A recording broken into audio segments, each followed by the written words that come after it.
Di kampung Ciong Grig Perak, terdapat sejenis herba yang dikenali oleh penduduk setempat sebagai pokok tripal atau pokok demam. Sejak turun-temurun, pokok ini menjadi sebahagian daripada amalan tradisional masyarakat sebagai ikhtiar untuk membantu melegakan demam.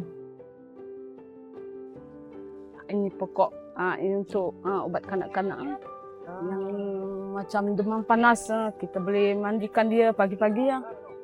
Kita rebus, nama pokok dia pokok terelpal bahasa kami. Ya, dia, ni untuk mandi saja tak minum. Kita rebus sampai dia jadi warna dia coklat. Tu kita simpan macam pagi-pagi kita bangun dia mandi macam sejuk kan. Lepas tu jangan lap lah dia bagi dia mandi, lepas tu kita taklah pakai baju saja.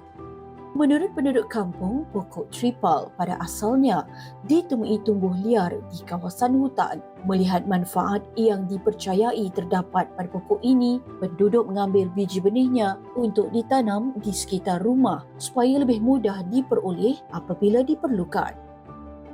Bagi masyarakat di sini, petua tradisional ini juga dipengaruhi oleh faktor kedudukan kampung yang jauh dari bandar. Untuk mendapatkan rawatan di klinik, sebahagian penduduk perlu menaiki bot dengan kos perjalanan sekitar 100 hingga 200 ringgit bergantung kepada lokasi dan keadaan.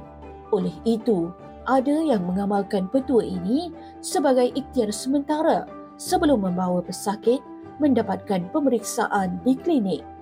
Walaupun pokok tripal terus menjadi sebahagian daripada warisan masyarakat kampung Ciong, penggunaannya adalah berdasarkan amalan tradisional yang diwarisi turun-temurun dan bukan pengganti rawatan perubatan moden.